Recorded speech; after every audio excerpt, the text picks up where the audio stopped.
Hey everyone, and welcome to Developer Tea. My name is Jonathan Cottrell, and in today's episode, we're talking about heuristics. I'm going to give you some ideas of how you can supercharge your decision-making pace. As developers, we face this problem of being indecisive. We've talked about it on the show before.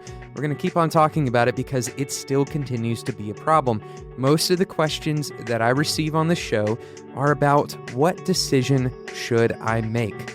Which direction should I go? Which thing should I use? What place should I work at? What type of education should I pursue? There's all these different decisions and different options that we have to make. And we often can become paralyzed by our decision-making needs, right? By the fact that we have decisions that are very difficult to make. So I want to talk to you today about something called heuristics. Now, if you've never heard of heuristics, for the sake of today's discussion, we're going to simplify the definition to rules of thumb that produce educated guesses. Okay, rules of thumb that produce educated guesses. You can think of these as kind of guardrails, right? They're pointers towards a generally correct direction that someone else has found, and they're trying to help you find. Right? So if you think about every decision that you make as a pathway or as a step on a pathway, instead of always trailblazing your own path, which can be arduous and sometimes lead you in the wrong direction, sometimes it's actually not a bad idea to follow in the footsteps of someone else. Even if that someone else is you from a previous period in your life, or maybe it's you from your analysis time, your planning time. You've created some guardrails for yourself, and you've created these heuristics, these rules of thumb. So, for example, we can use statistical likelihoods to rule out obviously bad options. These are guardrails that we can use, heuristics that we can use. A simple example, if you need to get work done, right? Let's say you have a set of things that you'd like to accomplish today. An obvious heuristic, a very clear, obvious heuristic that very few people would disagree with, I think, would be to remove any distractions and apply effort towards something you know is important, right? Those two simple things, remove your distractions and start working. While this may not be the perfect solution to productivity, you may not get 100% productivity out of this. Maybe you need a distraction every 3 minutes and 45 seconds, right? And maybe you need to walk around your room every hour for 37 seconds.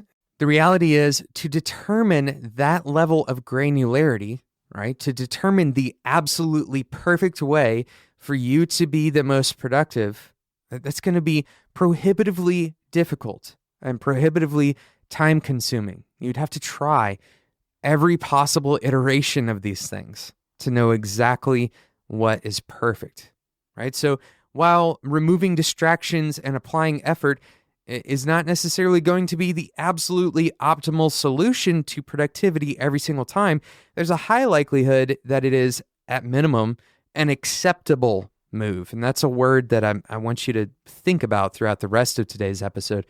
The decision to remove distractions, that's an acceptable decision based on really basic heuristics of productivity, right?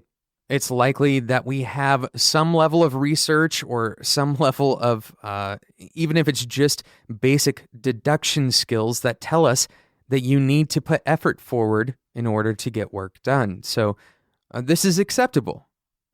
Contrast this to not doing anything at all, right? I need to get work done today, therefore I'm going to sleep late. Well, this is the kind of answer that is obviously wrong, and it would be identified and removed quickly by an even halfway decent heuristic. I remember as a child and even into my adult years, whenever I feel physically not well, whenever I have a headache or whenever I have aches and pains or something like that, I remember my father always telling me that I probably needed to rest and hydrate. And this is a heuristic that he uses, rule of thumb. If you don't feel well, the first step that you take is rest and hydrate. And I've developed my own heuristics. A lot of the time when I have aches and pains, I can relieve a lot of those aches and pains by resting, hydrating, and exercising, right? Resting a little bit, hydrating a little bit, exercising a little bit. These are very simple heuristics that I've developed that are not necessarily directly related to the specific pains that I'm having. They're not even necessarily researched. It's anecdotal evidence. It's informed by some of the things that my dad has passed on in heuristics to me, the rules of thumb that have helped him to feel better, right? And even though a doctor didn't have to tell me that, or I didn't have to go through a clinical study in order to discover those things, I have those rules of thumb to help relieve pain. So I want you to encode in your brain the idea that heuristics are triggers for action. Heuristics are triggers for making decisions, right? And in this way, they're incredibly important. Heuristics allow us to make decisions. They trigger us to make decisions.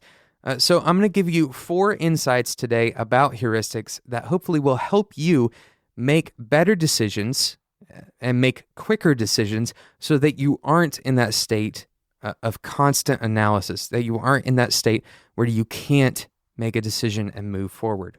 So the first insight I want to share with you today, number 1, good heuristics take advantage of well-worn paths. Good heuristics take advantage of well-worn paths. We already said this at the beginning of the episode, but a heuristic in many ways is like someone who has come before you and has already developed a pathway to get to where you're trying to go, right? Even if they didn't develop the perfect pathway, even if they didn't spend the time to meticulously figure out exactly what that pathway should look like, they have come before you, and therefore they've given you the hints of which direction you should go. A good heuristic is like a design pattern, right? In fact, design patterns could be considered heuristics. Heuristics that work well are going to be proven time after time. Some of my favorite programming heuristics, for example, I like to keep all of my code files, no matter what that code file is responsible for, all of them should be under 100 lines. In JavaScript, for my node files, I want those to be under about 50 lines. Another interesting heuristic is the squint test. Very simply, if you have code highlighting turned on, if you'll step back from your code and squint at it. Now, this is specifically for code that is highlighted properly, meaning things like classes are colored differently from variables, and variables are colored differently from instance variables and that kind of thing.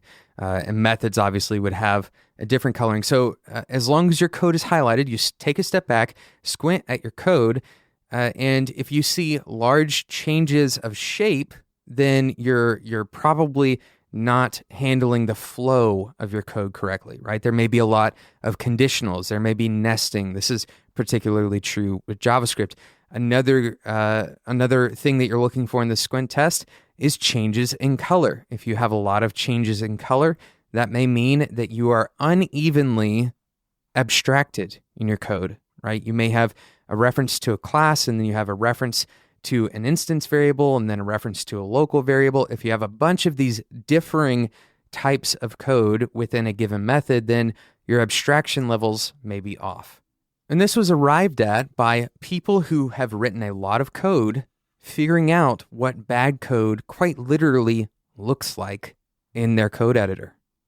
And if you can match up bad code to other bad code, visually speaking, then maybe you're onto something, right? Maybe that is a path that you can trailblaze for others to go down. So the squint test operates as a heuristic. Is it always going to be correct? Not necessarily. Is it always going to be insightful? Not necessarily. But what it is a well-worn path. So good heuristics are well-worn pathways. Number 2, on the flip side, good heuristics can breed bad assumptions. Good heuristics can breed bad assumptions. Taking that squint test from before, if you have a well-constructed file that doesn't pass the squint test, that doesn't necessarily mean that you need to refactor that, right? If it doesn't pass a squint test, there may be legitimate reasons for why it doesn't pass a squint test. If you're trying to evaluate your current set of heuristics for their validity, don't start at the heuristic itself, but instead start by identifying what assumptions you have made. For example, a heuristic that many developers have heard is to keep their code dry. This leads to the assumption sometimes that any code duplication is bad. However, this is not always true. We've done an episode about this, actually. Maintaining dry code means much more than just eliminating duplication. In fact, sometimes duplication is the best answer, or one of the best answers, to the most maintainable and clear way to accomplish a goal. Many assumptions come from heuristics, and sometimes those assumptions are good. In fact, a lot of the time, those assumptions are good. It's good to avoid duplication when practical. However, if you as a developer are unaware of the source of your heuristic, right? If you're uncertain as to what the reasoning is behind something like dry code, don't repeat yourself, it's worth investigating where those assumptions and where those heuristics actually stem from. What is the history of that heuristic? Who are the people that actually kind of pioneered that particular heuristic? Or what are the statistics? What are the studies that are that make up that heuristic? And this way you can be more informed and maybe clear out some of the bad assumptions that have been derived from an otherwise good heuristic. Now we have two more insights to provide you today, but first I want to talk about today's sponsor, Flatiron. Flatiron is a coding boot camp that is known for launching developers. Now here's the compelling thing. I'm going to go ahead and tell you because I think it's such an incredible thing that they are guaranteeing. Flatiron is guaranteeing that you will receive a job offer within 180 days or your money back, right? So think about that for a second. If you complete the New York or the online web developer program and you actively search for a job, you will receive a job offer within 180 days or your money back. Their independently verified jobs report proves that students get results. 98% of Flatiron grads find jobs they love within 6 months, including internships, apprenticeships, full-time roles with starting salaries that are competitive in any market. So Flatiron is interested in you being successful. It's a give and take relationship, right? Any good relationship has accountability, and that's how they stay accountable to you as a student. They aren't just looking to get your money and then send you back into the world not having a job. They're looking for you to get a job. It's good for them, and it's good for you. You can jumpstart your coding journey with Flatiron School's free online resources. They have a boot camp prep course which will help you earn a coveted spot in the most selective coding boot camps. It's a free, rapid prep course that will take you from code newbie to technically proficient boot camp applicant with over 60 hours of curriculum. That's totally free, right? So flatironbootcampprep.com. That's where you can go and get started. Now, you can join the ranks of Flatiron School alumni now working at companies like Facebook, Google, IBM. Just head over to flatironbootcampprep.com and get started. You'll receive $500 off your first month of tuition if you go to their bootcamp prep. That's flatironbootcampprep.com. You can go to spec.fm/flatiron to get directly to that link. Now, Flatiron School is also announcing their newest program, Community Powered Bootcamp. You can learn to code online, but not alone, at $149 per month. You can join a thriving community of students on Flatiron School's online campus. So move at your own pace. It's the same course of study that they use in their web developer program. It's a proven curriculum that gets people jobs. flatironbootcampprep.com. That's free resources for you to get ready for this boot camp, and you'll get $500 off your first month of tuition. This is such a cool thing. Boot camps are not an easy process, right? Getting a job in this industry is not easy. We shouldn't make it look easy. This is a difficult thing to do, and going to Flatiron, that's not going to be easy. It's called a boot camp for a reason, right? So going through a boot camp that is confident in their offerings, That's the kind of boot camp that you want to look for. If you're going to go to a boot camp, go to one that is so confident in their offerings that they are willing to guarantee you a job. There's a good heuristic for you. If you're going to go to a boot camp, go to one that will guarantee you a job. So we have two more insights to talk about today. The first one that we mentioned, good heuristics take advantage of well-worn paths. Good heuristics take advantage of well-worn paths. Number two, good heuristics can breed bad assumptions, right? So you need to go through your assumptions, identify them, and determine what heuristic is that coming from. Is that heuristic good? And do I need to clear out these bad assumptions? Number three, decision paralysis often occurs when we are not willing to rely on heuristics. Let me say that again, because this is one of the cardinal sins for developers. One of our worst poisons is that we're not willing to rely on heuristics. Decision paralysis often occurs when we aren't willing to rely on heuristics. Decision paralysis might leave us optimizing the wrong thing, right? As developers, we have analytical minds. Most developers share that in common. We have the ability to determine which one is better, which thing is better. We A/B test. We determine for a given decision, perhaps all of the parameters of that decision and all of the possible outcomes, right? And this overanalysis can leave us analyzing for far too long. If we're trying to optimize, for example, what job we take next, and we end up spending an exorbitant amount of time trying to decide between two relatively equivalent job options, the optimization of the job itself, right, the details of the job, may cost us more than we really should have spent because of the time and the opportunity that we've now lost. In other words, the optimal solution isn't only dependent on the character of the outcome. I want you to think about that for a second. The optimal solution to a given problem is not only dependent on the character of the outcome or the characteristics of the outcome, but also on the process necessary to arrive at that outcome. If you spend a year deliberating between frameworks, for example, you've invested a year's worth of time in order to optimize away an arguably negligible difference between those two frameworks or those three frameworks. If you're spending an exorbitant amount of time or an exorbitant amount of energy or an exorbitant amount of money in order to optimize your decision, you're probably not thinking about the process as a part of that decision. It's important that we as developers recognize the cost of the process of deciding.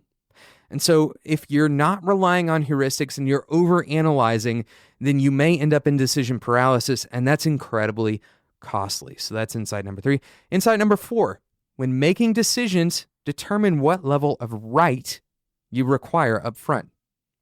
A lot of people wrongly call this settling, right? What level of right you require up front. Some decisions absolutely do require more in-depth analysis, or at least justify more in-depth analysis than a simple heuristic might provide. For example, for decisions that have a long-lasting impact and the options are wildly different, more research is generally warranted.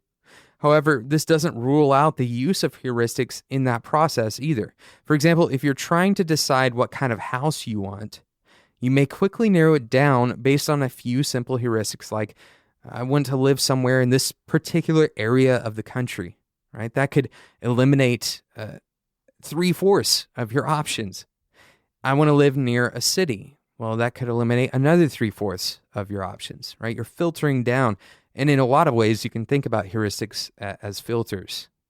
You may also have some space or monetary goals. Determining a range of boxes that you want your particular solution to check can help you be more decisive, right? This is a way of using heuristics as well as in-depth analysis to accomplish a decision faster. Because the idea here is to narrow down your large option set to fewer options and then evaluate each of the fewer options, right? So the first step uses heuristics to eliminate options that are really outside of the realm of possibility or realism for you, right? But then the second step is more like an algorithm. That's really kind of the antithesis of a heuristic. An algorithm is not a rule of thumb. Instead, it is a very specific and thorough process. So a simple way to do this is to outline the characteristics of your ideal option, right? You may want between 1,700 and 2,000 square feet. Well, you've eliminated a large number of options there. And then you may want to live near a downtown area, and you want to spend less than $2,000 a month on mortgage or on rent. Well, you may have eliminated a large number of options there, right? You'd like 2 bathrooms and wood floors and big windows. You have all these boxes that you would like to check. And the next step is to determine how many of those boxes you really require, right? Once you've decided on the factors, first of all, some of those are non-negotiable, obviously, right? You may need to say that it's absolutely non-negotiable to spend any more than $2,000 a month on a mortgage or a rent. But what many of us do at this stage is we try to make all of our requirements non-negotiable. And this is what leads to a long-running process. This is what leads to over-optimization of whatever that solution is. And you end up not finding a house anywhere that meets all of your requirements. But of the ones that are negotiable, once you've decided the requirements, the leftover ones are negotiable. Determine what number of them need to be met for you to be happy, for you to say yes to that option. Right? The goal here is to allow for suboptimal solutions, which means you can't require every box to be checked to say yes to that option. These simple steps allow you to create generalized rules of thumb and directions to get you to a smaller subset. Once you have a list of 10 houses, well, then it's probably worth your time to investigate very explicitly and step by step through that house, go through a rigorous process of looking at all 10 of those options. There's nothing wrong with an algorithmic process once you've used heuristics to eliminate options that are outside of the realm of possibility for you in the first place. So use heuristics to help you make decisions. Use them as tools and as triggers for decision-making ability. The key to being decisive is flexibility and adaptability, and heuristics allow you to be flexible and adaptable. I want you to capture that thought. Heuristics allow you to be flexible and adaptable, and they are triggers for action and decision. Thank you so much for listening to today's episode of Developer Tea. I hope you've enjoyed this discussion about heuristics, about decision making. I'd love to hear your thoughts on heuristics and their place in our jobs as developers, in writing code, but also making other decisions, life decisions, soft skills decisions. I've got 2 more quick things. First of all, I launched a brand new website that I'd love for you to go and check out. It's softskillsweekly.com. This is going to be a digest of soft skills articles and resources that are going to deliver on a weekly basis. Now, we're not yet launching the actual emails. We haven't created our first issue yet, but I want all of you who are listeners of Developer Tea to be the first to know about Soft Skills Weekly. You can go and sign up right now, softskillsweekly.com. All it is a sign-up form, very simple. Enter your best email, and you will receive, once we start rolling out those issues, you will receive only 1 issue per week. So thank you so much for those of you who are going to join that. I know all of us care about soft skills, and that's a large part of what Developer Tea has been promoting, and there are so many other resources out there that need to be known about by developers. We need to share these resources, and that's why I created softskillsweekly.com. Secondly, I want to thank today's sponsor, Flatiron School. If you are looking for a job, if you're interested in getting into development and you're trying to decide between different boot camps, then what better can you look for than a guarantee that as long as you do your part, you will get hired within about half a year, 180 days to be exact. That's what Flatiron School offers. They also offer you free resources to prepare for the boot camp. Go and check it out, spec.fm/flatiron. Thank you so much for listening to today's episode of Developer Tea. If you don't want to miss out on future episodes, make sure you subscribe in whatever podcasting app you use. And until next time, enjoy your tea.